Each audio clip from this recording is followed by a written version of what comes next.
एक बिगनर को अपने स्क्वाट्स की शुरुआत असिस्टेड स्क्वाट से करनी चाहिए और फिगर आउट करना चाहिए कि उसका जो स्क्वाट का स्टांस है वो कहाँ पर जा रहा है, उसके लेग्स कितने वाइड होंगे, नीज किस एंगल में जाएंगे।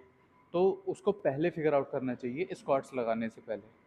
असिस्टेड स्क्वाट से मतलब मेरा ये है कि जैसे आप एक पोल पकड़ सकते हो, एक बार हो कुछ भी जिम में आपके, उसको पकड़ के तब आपको स्क्वाट जाना है। और जब आप नीचे जाओ तो आपको ध्यान रखना है कि आपके ना ही टोज उठेंगे ना आपकी हील उठेगी। आप इस तरीके से नीचे जाओगे, ठीक है। और कुछ लोगों के रेंज ऑफ मोशन कम होता है, अगर वो यहाँ तक जा पा रहे हैं यहाँ तक ही जाएं। लेकिन और अपनी बॉडी का बैलेंस अपने लेग्स के ऊपर रखना है। कुछ लोग ज़्यादा आगे ऐसे हो जाते हैं तो उनका बैलेंस आगे जाता है, कुछ पीछे जाते हैं। तो आपको ये कोशिश करनी है कि अपना बैलेंस मेंटेन करते हुए अपनी बॉडी का, और जहाँ तक जा पा रहे हो वहाँ तक जाओ। और साथ में किसी भी सपोर्ट का आप हेल्प ले सकते हो। यहाँ तक जा रहे हो कोई बात नहीं, यहाँ तक जाओ। आप धीरे धीरे जब स्क्वाट्स करोगे और थोड़ा मोबिलिटी एक्सरसाइज करोगे तो आपके ये जो जॉइंट्स हैं, हिप फ्लेक्सर्स वगैरह, बाद में खुल जाएंगे। तो सबसे पहले आपको स्क्वाट्स में अपना स्टांस फिगर आउट करना है, ठीक है।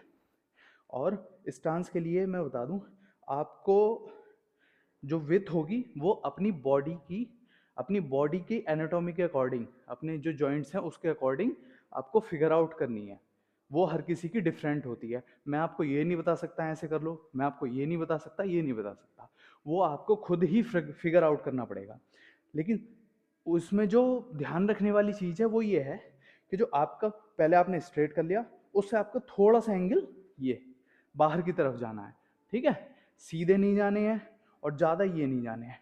और अगर आपने ये इस तरीके से एंगल ले लिया है आउटवर्ड साइड को, तो आपकी ये नीज केव नहीं करनी चाहिए। जो आपकी नीज हैं और ना ही बाहर जानी चाहिए।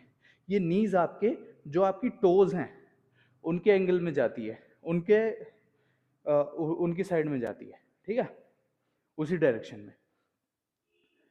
उसको बैलेंस को बनाते हुए ये आपको स्क्वाट्स की पोजीशन में जाना है।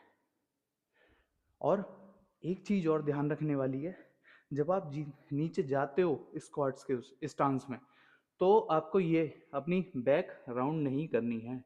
बैक को आपको पूरा, मतलब ये इंगेज जो आपके जो आपके स्पाइनल इरेक्टर्स होते हैं उनको आपको टाइट करके इंगेज करके रखना है। आपको फील करना ही है और आपको कोर भी आगे से अपना टाइट करना है। फिर आपको तब उस स्टांस में जाना है। बैक ये नहीं करनी है, नीचे जाने के बाद राउंड नहीं करनी है। इसको शुरू से ही मेंटेन करके न्यूट्रल, ज़्यादा भी ये नहीं करना है, ज़्यादा करने से भी आपको प्रॉब्लम्स हो सकती हैं। आपको एक न्यूट्रल रखना है, न्यूट्रल रख के बीच में टाइट कर लिया आगे से कोर से और पीछे फ्लेक्स स्पाइनल इरेक्टर से, और ये आप स्क्वाट के स्टांस में गए। जहां तक आप जा पा रहे हो शुरू में उतना ही इंपॉर्टेंट है, ज़्यादा नीचे जाना आपके लिए शुरू में इंपॉर्टेंट नहीं है।